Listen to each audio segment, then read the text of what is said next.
San Juan capítulo 13.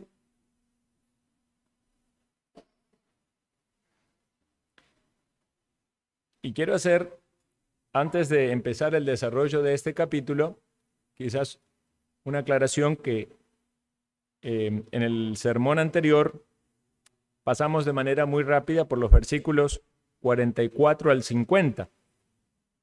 Pero como dije en su momento, esos versículos contienen numerosas enseñanzas que son, en cierto modo, una repetición de cosas que se habían hablado a lo largo del desarrollo del capítulo 12.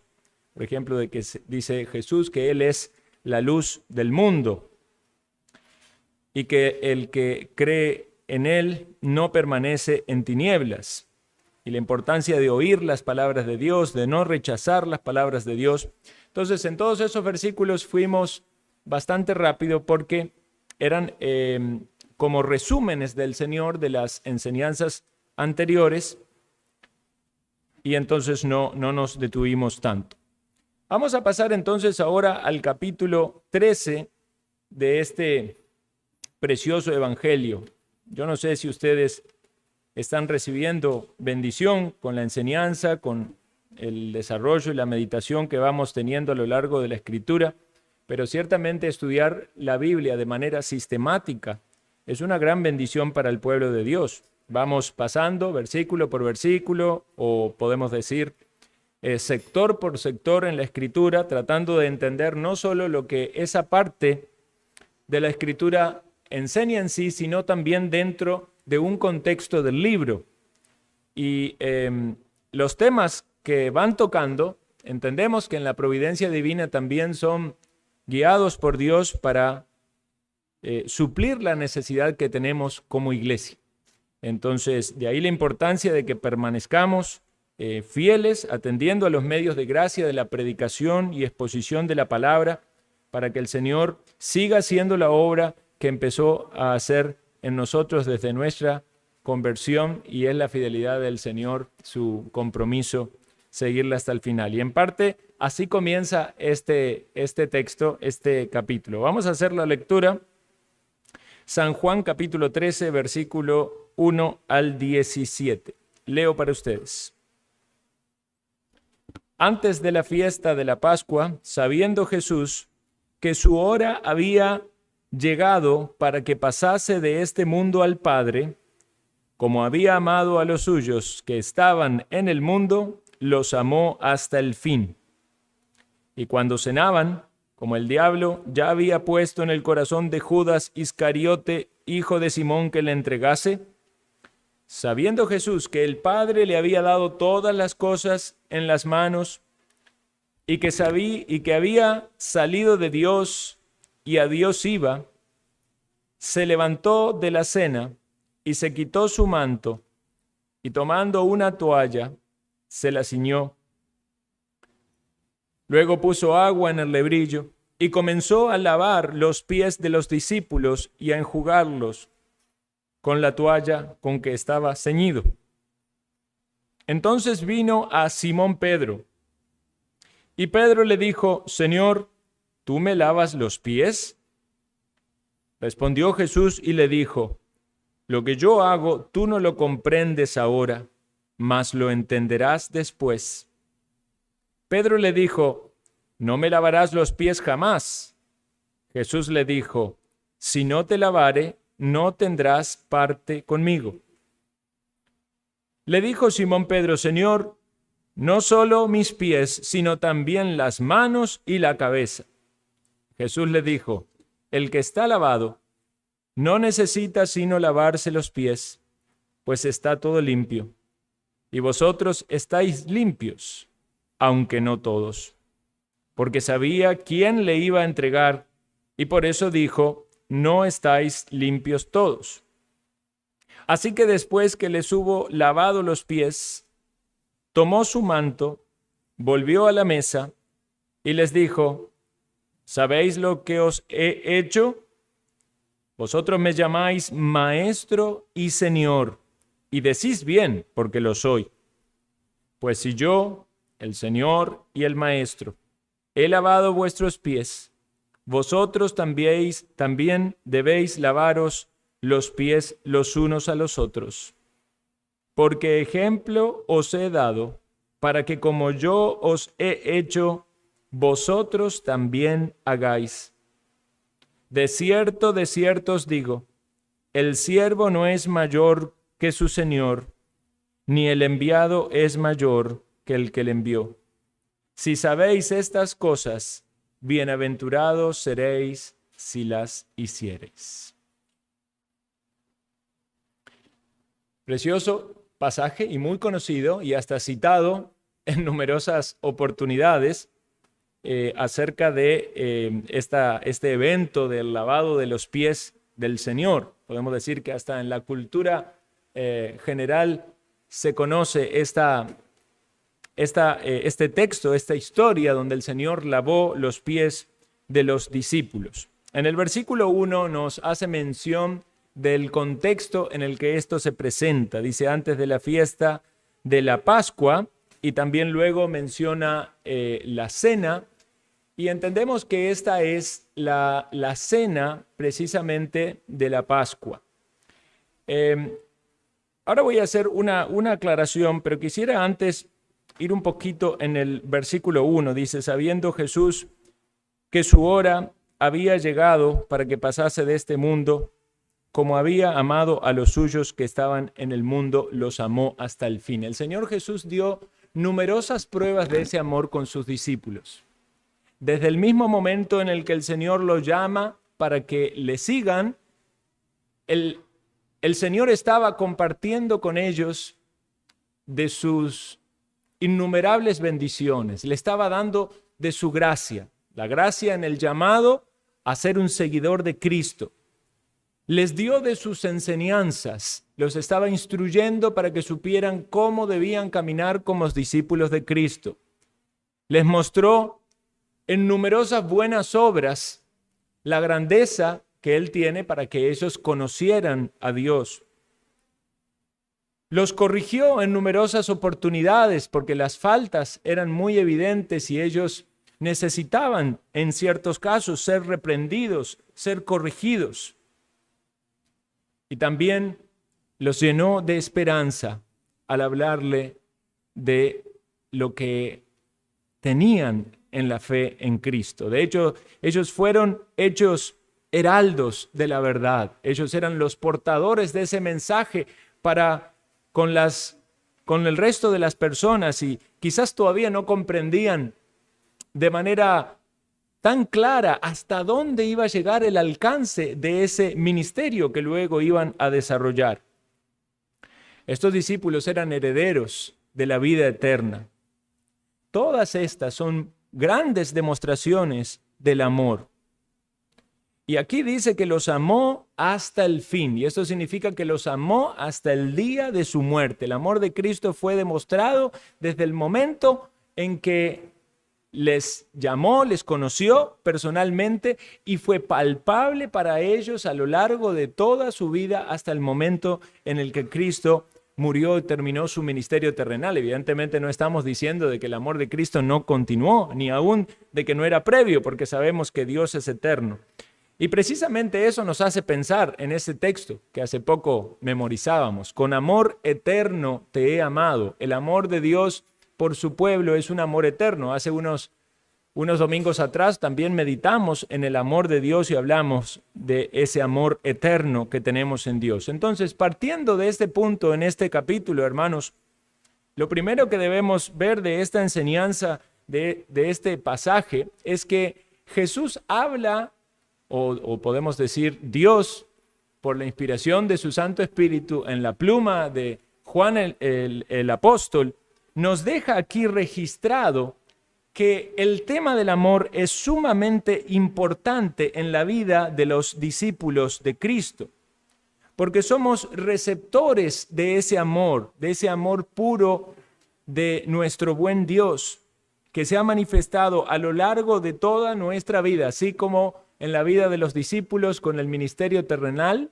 en nuestra vida con su ministerio celestial y la obra del Espíritu Santo desde el momento en que nos ha llamado.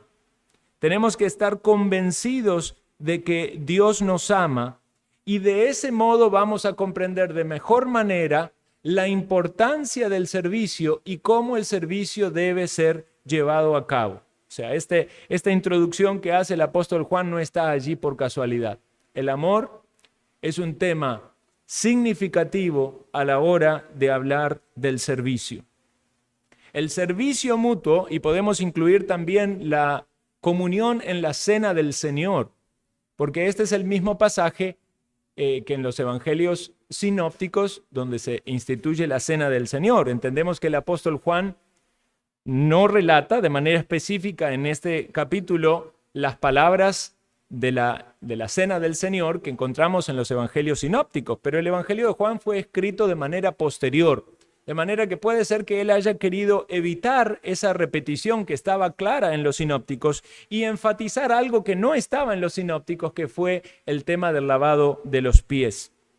Pero entonces, si tenemos presente que el amor de Cristo hacia ellos fue claro, fue manifestado, ellos lo vieron, lo comprobaron, lo percibieron, y aún nosotros en nuestro caminar, desde el día en que vinimos a Cristo hasta el presente, y lo será hasta el momento en que estemos en su gloria, entonces tengamos también, hermano, bien presente que el amor debe obrar en nosotros para que podamos volcarnos al servicio. Nos sentimos indignos de ser amados por el Señor con ese amor, porque vemos en nuestra propia vida y experiencia que nuestro amor es imperfecto, que tenemos numerosas carencias y faltas. Jesús dijo, si me amáis, guardad mis mandamientos. Y numerosas veces tropezamos y no guardamos sus mandamientos como el Señor lo pide.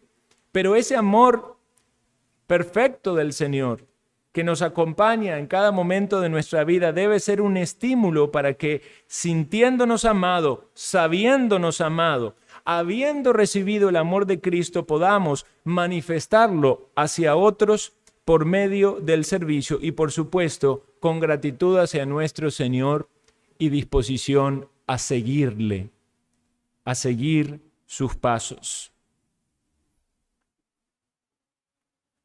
Por eso el Señor luego también va a hablarnos del ejemplo.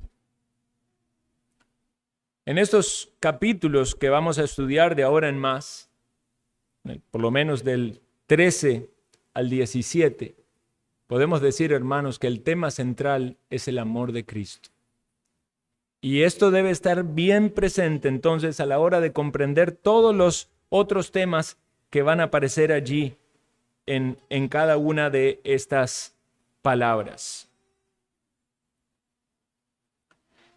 Lo que quiero también enfatizar para aquellos que son quizás un poco más curiosos con el tema de la teología y les gusta estudiar la Biblia y a veces pueden encontrar algunas diferencias entre el relato de un evangelio con otro. Eso también suele ser utilizado muchas veces por aquellas personas que no son de la fe para atacar la fe y entonces mostrar contradicciones entre los evangelios. Nosotros vamos a notar entonces en este evangelio de Juan que se habla de que era la cena, ¿verdad? Y entendemos que esta es la cena de la traición, la cena de la Pascua, la cena que comieron los discípulos. Pero vamos a notar también que se habla posteriormente que cuando el Señor Jesús fue tomado, fue apresado para ser entregado, y entendemos que eso fue al día siguiente, él fue llevado después de la noche de la traición, fue llevado, ¿verdad?, al pretorio, y esto se nos dice en el mismo Evangelio de Juan. Acompáñenme por favor, el capítulo 18, versículo 28, dice, llevaron a Jesús de casa de Caifás al pretorio, es decir, ya había pasado el juicio de Caifás, y lo llevaban al pretorio para pasar allí con Pilato. Dice, era la mañana y ellos no entraron en el pretorio para no contaminarse y así poder comer la Pascua. ¿A quién se refiere allí? Ciertamente son judíos. Es decir, que eso nos hace pensar y entender de que la cena, la última cena, la cena que el Señor compartió con sus discípulos, fue una noche anterior a este evento que es podemos decir, la entrega de Jesús a las autoridades romanas para ser crucificado, pero había algunos que no habían comido la Pascua. Entonces esto genera gran controversia, como les decía antes, algunos llegando al punto de decir que la Biblia se contradice, porque primero dice que comió la Pascua la noche anterior y en realidad la Pascua no había llegado. Otros llegan a decir que no, que Jesús no comió la Pascua, y otros le interpretan de otra manera y más bien entonces dicen que Jesús fue crucificado en otro día. Bueno, quizás este sea uno de los retos de interpretación, como dicen los teólogos, de las cuestiones conflictivas a la hora de entender el Evangelio de Juan. Algunos lo explican hablando de una cuestión de diferencia de sistema romano o el sistema judío de horas, y ciertamente algo relacionado con eso es lo correcto. Digamos, de lo que yo he leído y he entendido, la explicación que me parece la más sensata, que da ciertos teólogos, explicando que en la región norte de Israel, digamos, todas esas regiones norte, incluido Galilea, de la cual provenían los discípulos del Señor. Ustedes saben que todos los discípulos del Señor eran galileos, excepto Judas, ¿verdad?, el que le entregó. Pero en toda esa región norte, ellos contabilizaban las horas del día o el día desde la salida del sol hasta la otra salida del sol. Es decir, se entendía el día completo desde la salida hasta la otra salida. Pero en toda la región sur, en la región Jerusalén y sur, había grupos, especialmente los sacerdotes y los saduceos, que utilizaban otro sistema, que es el que habitualmente se conoce como el sistema judío, que es que el día se contabiliza, inicia desde la puesta del sol hasta la puesta del sol. Entonces, los expertos dicen que hay testimonio de historiadores, incluso de la Mishnah, de documentos antiguos, de que la práctica de los fariseos era consecuente con la práctica norte, es decir, esa es la manera en la que veían el día desde salida del sol hasta salida del sol. En cambio, los saduceos y los sacerdotes la veían de otra manera. Y esto llegó a ser en algún punto controversia en el mismo Israel acerca de cuál era lo correcto. Ustedes saben que había pujas, diferencias de opiniones en asuntos, podemos decir incluso no solo de tradiciones, incluso doctrinales. Todos estos grupos, saduceos y fariseos, o incluso herodianos, había otros grupos. ¿Por qué estaban divididos? Porque no pensaban igual. Ahora, esto no era algo que llegaba, digamos, a ser una división tan marcada, sino que con el paso del tiempo, más bien la gente fue aceptando que esa diferenciación tenía implicaciones prácticas que eran beneficiosas. Por ejemplo, las fiestas judías eran fiestas muy numerosas. Entonces algunos vieron esa ventaja en que podían tener 2 días adjuntos, 2 días pegados para la celebración de la Pascua, y esto iba a significar un mejor orden, incluso que ciertos grupos con diferencias de opiniones no se enfrentaran y no chocaran entre sí.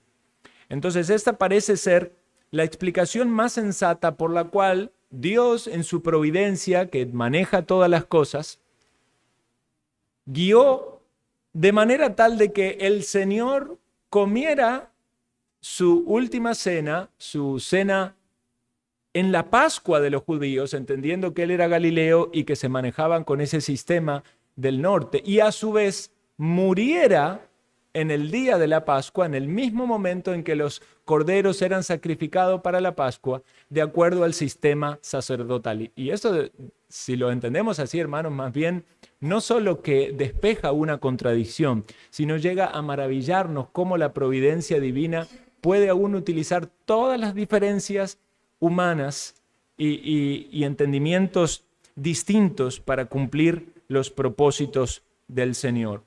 Entonces el Señor celebró la Pascua con los discípulos, podemos decirlo con total confianza, de acuerdo como lo dicen los sinópticos, en el día que debía ser celebrada, y murió el día en que el Cordero pascual también era crucificado, porque entendemos que Él es nuestra Pascua. Todos los corderitos que murieron en la antigüedad conforme al sistema sacerdotal morían porque estaban haciendo alusión, estaban apuntando a aquel cordero que venía a morir y a quitar los pecados. Los corderitos no podían quitar el pecado, cubrían el pecado, apaciguaban la ira de Dios, pero ese sacrificio tenía que volver a ser realizado año tras año para que el pueblo, siguiendo esas órdenes ceremoniales, pudiera tener conciencia de la necesidad de un Salvador. Y ese Salvador es el Señor Jesucristo.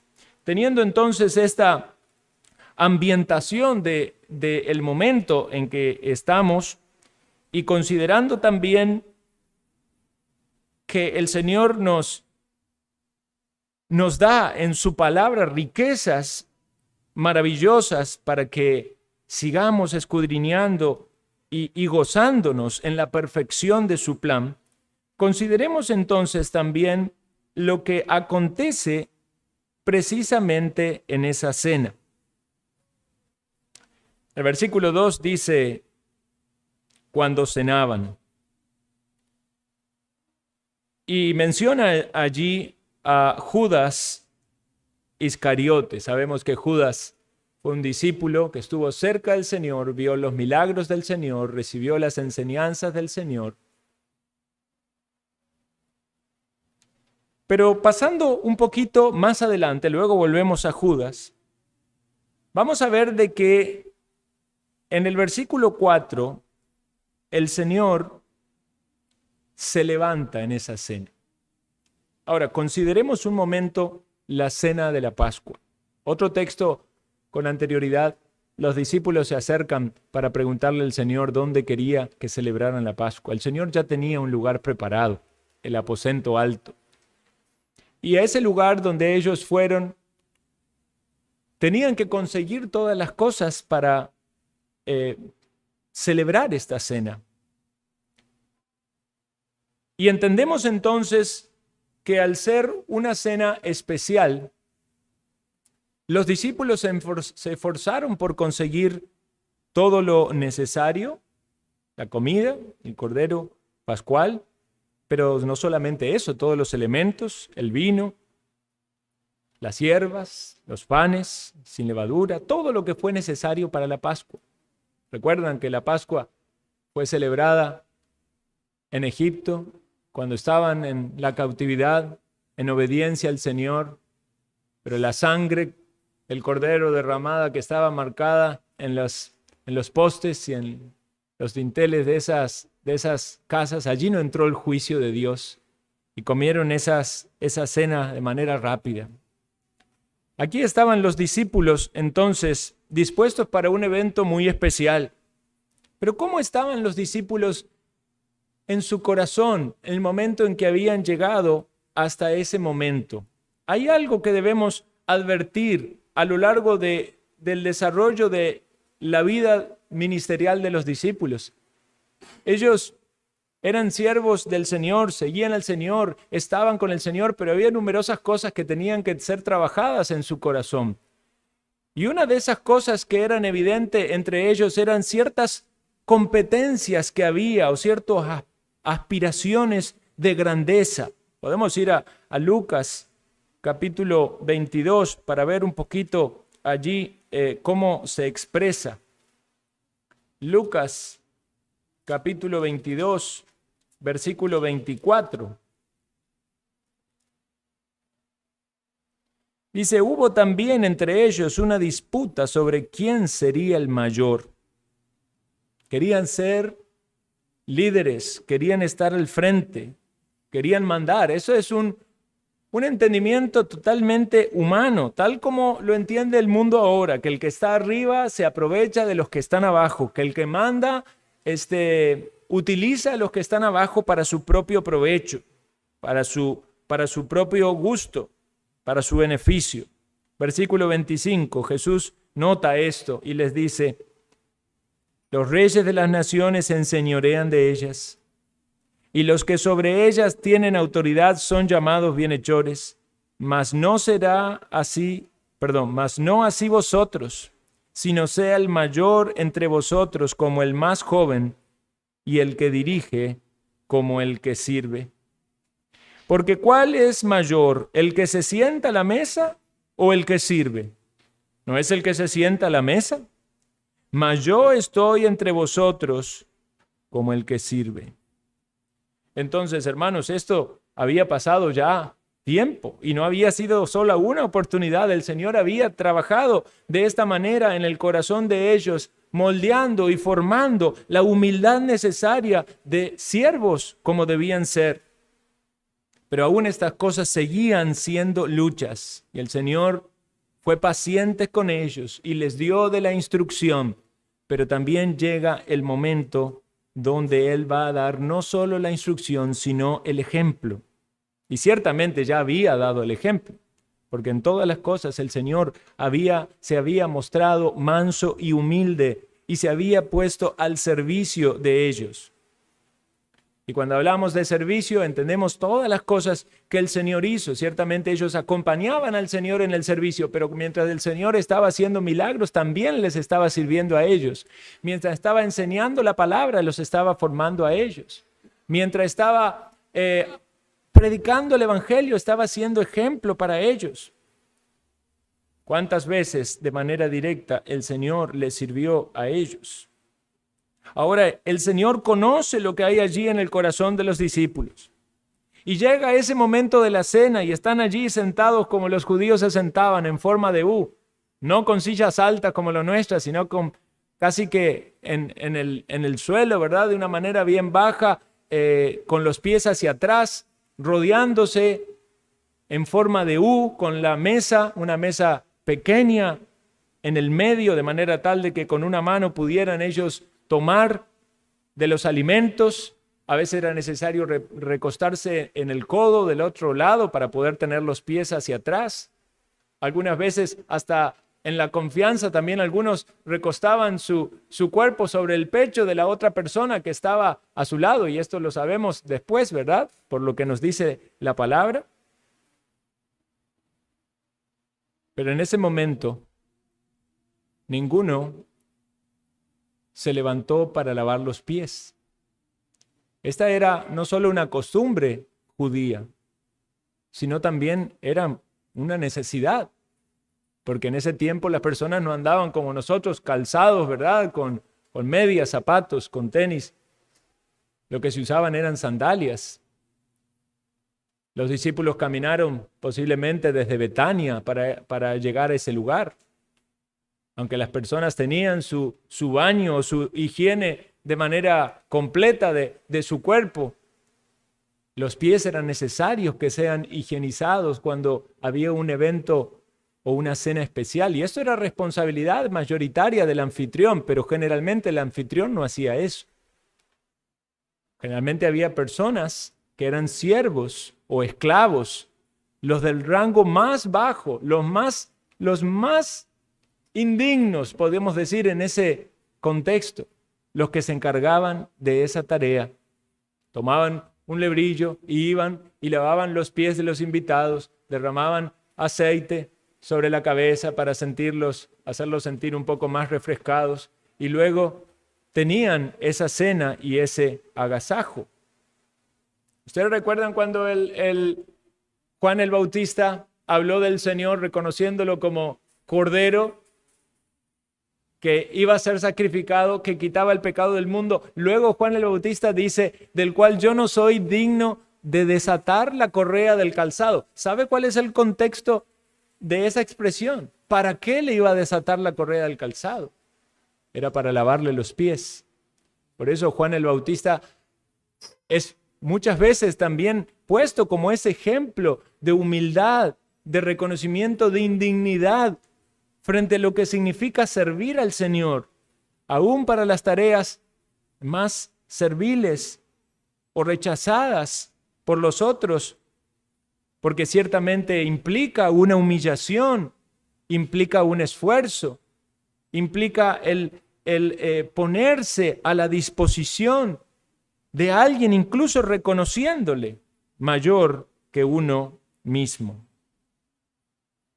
También pasa, hay una expresión muy bonita de una mujer, de Abigail. ¿Recuerdan cuando David va a la guerra decidido a matar y a pelear con Nabal y todo el ejército de él o el grupo de él? Y Abigail, esa mujer que lo ayuda a David para que no cometa esa matanza, en cierto modo esa venganza, que él se frene de no actuar en impiedad. Posteriormente muere el esposo de ella. David la toma por mujer, la llama para que ella venga. ¿Y cuál es la expresión de esta mujer? De asombrosa humildad. He aquí tu sierva dispuesta a lavar los pies de los siervos de mi Señor. Ella estaba dispuesta a ir a servir a David, aunque él la toma como esposa, pero ella estaba dispuesta a ser la sierva de más bajo rango para ponerse al servicio de su Señor. Entonces entendemos que esta tarea no era algo que los discípulos quisieran. Ellos más bien estaban con la mente en otra cosa. ¿Quién va a ser el más importante? ¿Quién es el que tiene aquí más renombre? ¿Quién es el que va a recibir más halago? ¿Quién es el que tiene más virtudes? Y podemos llevar hasta un extremo ya la maldad, la vileza, la horrenda expresión que hay en el corazón de Judas, donde no solamente no quería servir, sino que ya estaba en su corazón traicionar y entregar al Santo de Dios. Qué terrible esto. Vean, el Señor, que conoce todas las cosas, conoce los corazones, y hay distintos grados de maldad. Puede ser que alguien aquí tenga en su corazón alguna lucha como los discípulos, quizás aspirando grandeza, queriendo reconocimiento, halagos, pero puede ser que alguien en su corazón esté dispuesto a traicionar al Señor y no tenga ningún reparo, algún momento de apartarse totalmente de Dios y aún hablar mal de Él, porque el corazón es maligno y perverso. ¿Quién lo conocerá? Por eso Dios nos guarde, hermanos. Dios nos guarde y tengamos disposición para recibir lo que viene de la palabra del Señor, porque es para nuestro bien. Vean que el Señor, en esta oportunidad, aún conociendo los corazones de ellos, no empezó a exhortarlos: ustedes que están aquí y tienen todo el corazón lleno de ambiciones carnales y terrenales, ¿no son dignos de mí? Ni aún al propio Judas, que podría haberle dicho cosas aún más fuertes, les dio eso. Aún a Judas les lavó los pies. Aún a Judas les lavó los pies. Y eso nos tiene que hacer pensar cuán grande es el ejemplo de nuestro Señor en su servicio y en su humillación. Hermanos, el Señor nos sirve a nosotros día con día, aun cuando muchas veces en nuestro corazón hay ambiciones terrenales, carnales, que no son conforme a su voluntad y que necesitan ser confesadas y pecados de los cuales debemos apartarnos. El Señor nos sirve día con día y con fidelidad como una expresión de su amor, aun cuando muchas veces en nuestro corazón puedan levantarse pensamientos de traicionar al Señor, de abandonar la fe, de rechazar su voluntad. ¿Y cómo hace el Señor esta obra en ellos? Como dije antes, no lo hace por medio de exhortaciones o grandes disciplinas, lo hace por medio de su ejemplo. El Señor se levanta, quizás nadie se lo iba a imaginar. Tiene que sacarse su manto, su capa, toma la toalla, se ciñe con la toalla, la pone en su cintura, de manera tal de que cuelguen los extremos de esa toalla para que quede cercana a sus manos. Toma el lebrillo, esa tina, ese recipiente con agua, y va lavando los pies de cada uno de sus discípulos. Y sin duda en el momento en que estaban allí los discípulos, si usted o yo estuviéramos allí, diríamos, uy, ¿qué es esto? ¿Qué está pasando? Y empezaríamos a pensar y meditar en nuestros propios malos deseos o ambiciones, y de algún modo se irían triturando o disolviendo al ver el ejemplo de aquel que es grande, digno de gloria, de honra, Dios poderoso, eterno, que está en posición del siervo más bajo. Quizás las palabras de Jesús acerca de quién sería el mayor retumbaban en el corazón de los discípulos en ese momento. Sin embargo, es posible también de que todavía estuviesen cegados, de que todavía hubiese dureza en el corazón de ellos. Y eso lo podemos ver en cierto modo en la reacción de Pedro. Dice que vino a Simón Pedro y le dijo, Señor, ¿tú me lavas los pies? Respondió Jesús, lo que yo hago, tú no lo comprendes ahora, mas lo entenderás después. Y esta es otra realidad que tenemos que aceptar en nuestra vida. Muchas veces no comprendemos cosas que el Señor hace en nosotros. No comprendemos cómo el Señor nos limpia. No comprendemos cómo el Señor obra en nuestras vidas. Nos confronta. Necesitamos ver a veces el cuadro completo y pudiéramos llegar a pensar que luego de la resurrección de Cristo el cuadro fue más completo para Pedro y para el resto de los discípulos, pero ninguno de los otros habló. Y esto casi que es un parámetro que se manifiesta en los evangelios. El que habla primero es Pedro, ¿verdad? Y el que mete la pata, como decimos tradicionalmente, es Pedro. Entonces Pedro acá está diciendo, Señor, ¿cómo me vas a lavar los pies?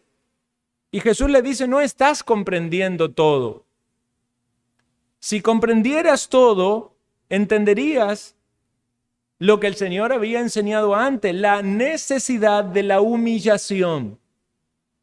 El sistema invertido que hay en la fe cristiana de grandeza. El más grande es el que más sirve, el más grande es el más humilde.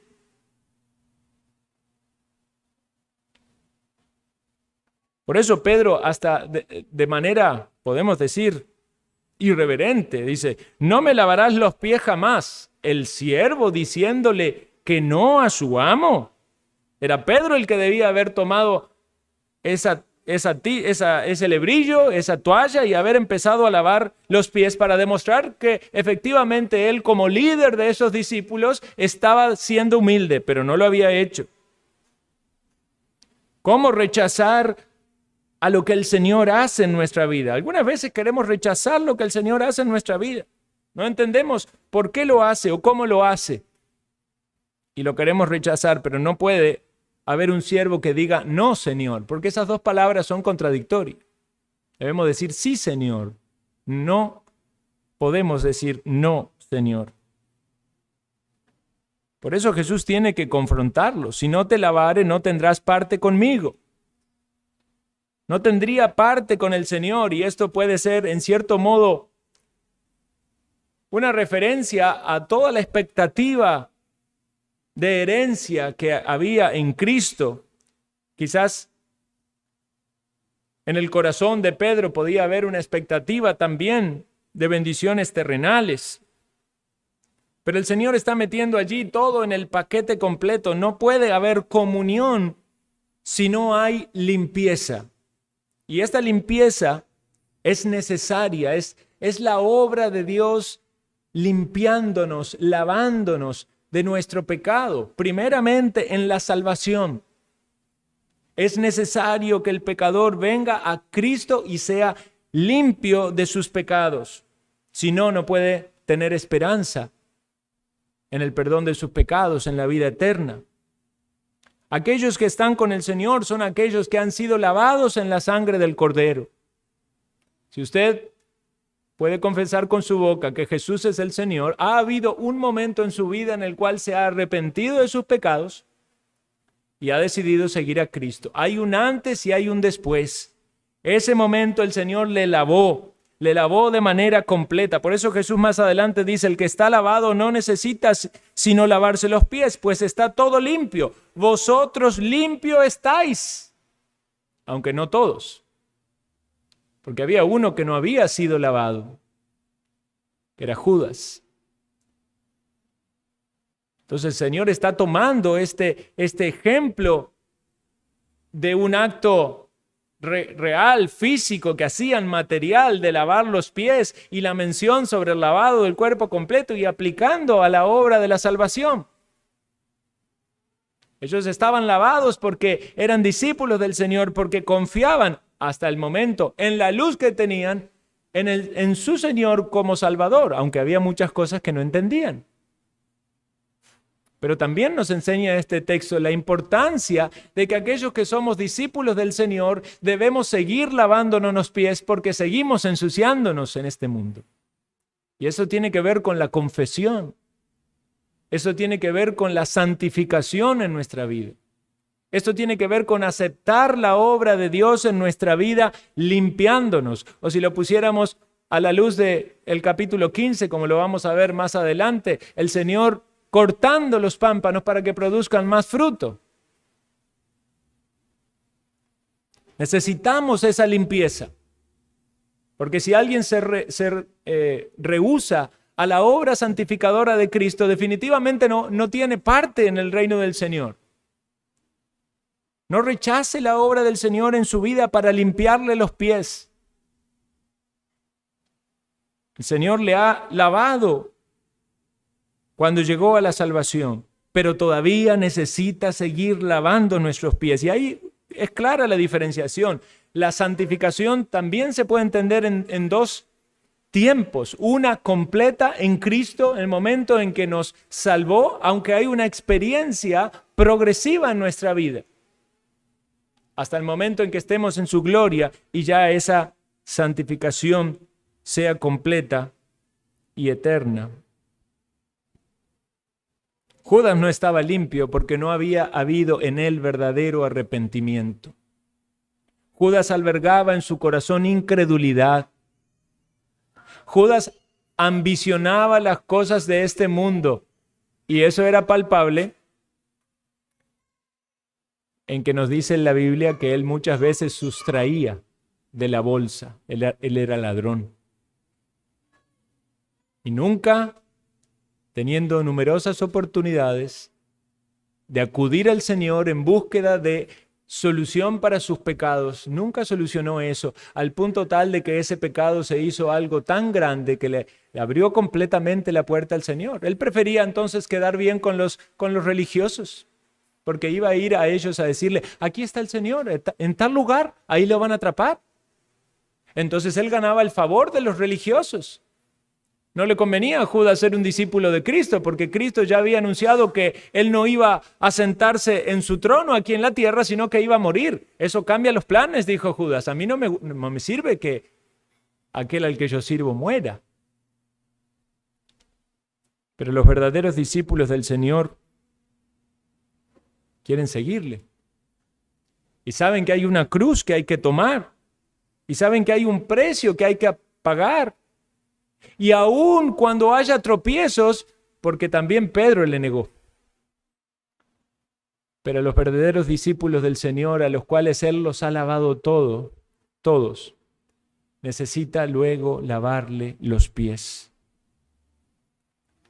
Considera acerca de la necesidad de confesión en tu vida, de las cosas que Dios ha marcado que están mal en tu corazón, para que aproveches esa limpieza del Señor.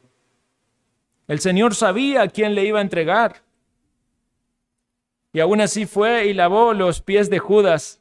Luego más adelante le diría, amigo, ¿a qué vienes? Y Pedro aquí, tan impulsivo, ¿verdad? Como Pedro era. Pedro es un hombre de extremos, ¿verdad? Él dice un día, te seguiré hasta la muerte, y luego le está diciendo, Señor, ten compasión de ti mismo. Aquí también, de extremos. No me vas a lavar, y luego lávame todo. Corre hacia la tumba para ser el primero en que llega, pero luego se paraliza frente a las luchas con los judaizantes y cede. Hay muchas cosas que Dios siguió trabajando en Pedro a lo largo de su vida. Y hay muchas cosas que Dios seguirá trabajando en nosotros, limpiándonos y moldeándonos, porque lo necesitamos, hermanos. Como era necesario que los pies sean lavados, necesitamos esa limpieza. Finaliza el texto aquí, versículo 12 en adelante, con la expresión del Señor, luego de haber dado el ejemplo. ¿Sabéis lo que os he hecho? Ustedes me reconocen como maestro y me reconocen como Señor, y es verdad, lo soy. Ustedes han tenido la luz para oír mis palabras y reconocer que vienen del Maestro. Y han tenido la disposición para seguir al Señor cuando les ha llamado. Y esto es una realidad para nosotros, hermanos, como discípulos. ¿Por qué estamos aquí? No vienen a escuchar a Adrián, vienen a escuchar la palabra de Dios expresada. Queremos escuchar la voz de nuestro Dios. Queremos seguir a nuestro Señor en los que nos manda. El Señor nos ha dado ejemplo. Y ahora nos dice nosotros, o en palabras del Señor, ustedes, vosotros, también deben hacer lo mismo. ¿Qué debemos hacer? Lavarnos los pies los unos a los otros. Es servirnos. ¿Cómo lo debemos hacer? Con humildad. No con pretensiones de grandeza, no aspirando nosotros ser mayores o mejores que los demás. Colosenses capítulo 3, versículo 12 nos dice: vestíos pues como escogidos de Dios, de entrañable misericordia, de benignidad, de humildad. Filipenses capítulo 2, versículo 3, acompáñeme por favor. Filipenses capítulo 2, versículo 3. Vamos a leer desde, versículo 3, en el contexto de una iglesia donde se debe manifestar la comunión del Señor. Versículo 2 dice: completad mi gozo sintiendo lo mismo, teniendo un mismo amor, unánime, sintiendo una misma cosa. Nada hagáis por vanagloria, por contienda o por vanagloria, antes bien con humildad, estimando cada uno a los demás como superiores a él mismo. No mirando cada uno por lo suyo propio, sino cada cual también por lo de los otros. Sigamos ese texto. Dice: haya pues en vosotros este sentir que hubo también en Cristo Jesús, el cual siendo en forma de Dios no estimó el ser igual a Dios como cosa a que aferrarse, sino que se despojó a sí mismo, tomando forma de siervo, hecho semejante a los hombres, y estando en la condición de hombre, se humilló a sí mismo, haciéndose obediente hasta la muerte y muerte de cruz. Por lo cual Dios también le exaltó hasta lo sumo, y le dio un nombre que es sobre todo nombre, para que en el nombre de Jesús se doble toda rodilla de los que están en los cielos y en la tierra y debajo de la tierra, y toda lengua confiese que Jesucristo es el Señor, para gloria de Dios Padre. El mismo apóstol Pablo, hablando de la importancia de la humildad y del servicio mutuo, y mencionando el amor como clave en la vida de la iglesia, enfatiza en el servicio y en la humildad de Cristo. Humildad. Reconocer a los demás como superiores a nosotros mismos. Disponernos para servir. Eso es, la única manera de practicar esto, hermano, es estando en una iglesia local, siendo partes de una iglesia local.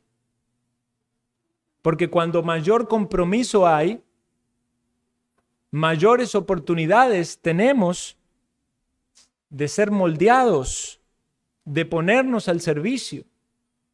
No se trata de quién tiene más autoridad o quién tiene un título o quién tiene una posición. Se trata de un corazón entregado, dispuesto a servir a los demás con aquello que Dios nos ha dado. Si Dios nos ha dado capacidades, dones, talentos, debemos ponerlo a disposición del Señor. Pero aún cosas tan sencillas como el desarrollo de una vida cristiana, donde el ejemplo es sumamente importante. Nuestro ejemplo es una manera de servir. Nuestra fidelidad al Señor también es un testimonio de cómo nos conducimos en este mundo. Efesios capítulo 4, dice el apóstol: yo pues, preso del Señor, os ruego que andéis como es digno de la vocación con que fuisteis llamados, con toda humildad y mansedumbre. Y vean el contexto: soportándoos con paciencia unos a otros, solícitos en guardar la unidad del Espíritu en el vínculo de la paz. ¿Por qué había problemas entre los discípulos? ¿Por qué querían ser el más grande? Porque había lucha con el orgullo. ¿Por qué no había armonía entre ellos? Porque no había humildad. No estaban dispuestos a reconocer sus faltas. Quitaban sus ojos de Cristo y los ponían en las otras personas. Competían para ser mayores. Mostraban en su manera de actuar o en sus actitudes la necesidad que tenían de ese ejemplo. Por eso el Señor se los da. Ahora el Señor pasa la responsabilidad sobre ellos y dice: así deben actuar ustedes entre ustedes. El ponerse al servicio, hermanos, no debe ser algo para la gloria personal. Cuando el apóstol Pedro se paró en Hechos capítulo 3, alguno puede decir: oh, qué bárbaro, cómo Dios lo usó a Pedro.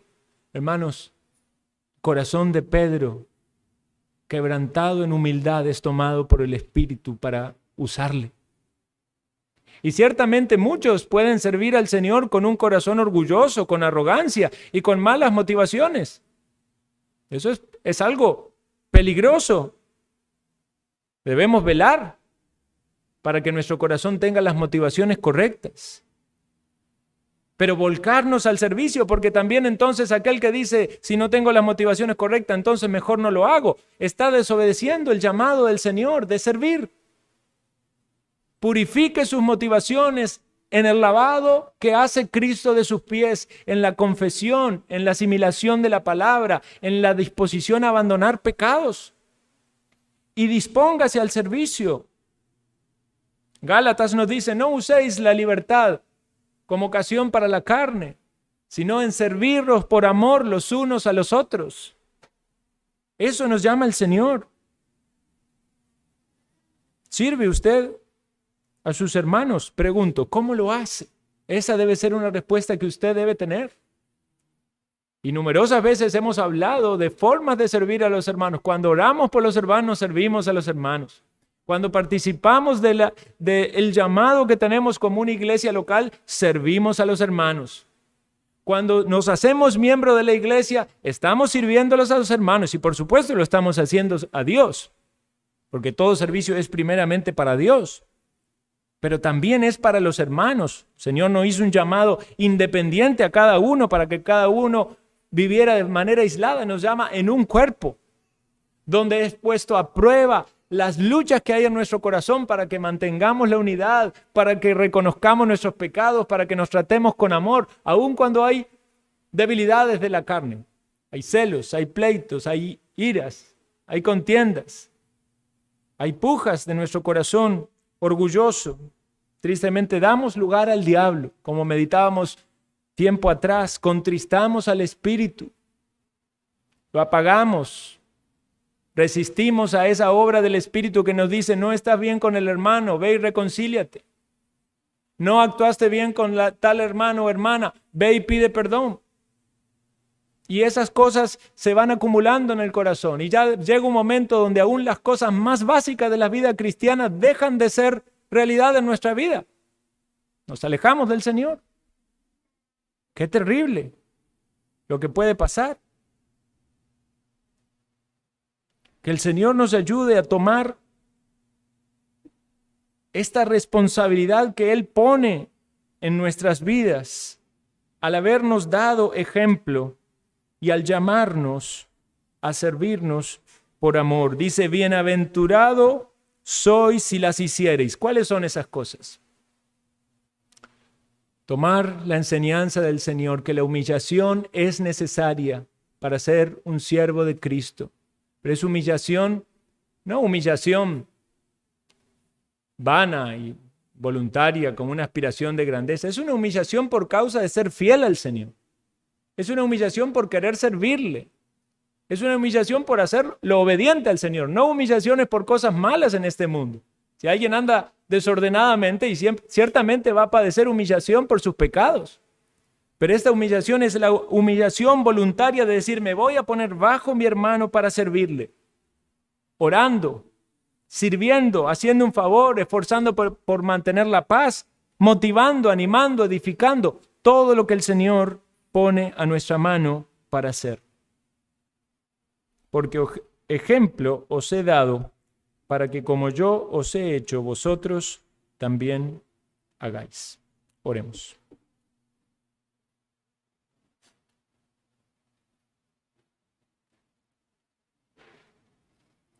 Nuestra súplica, oh Dios, en esta mañana,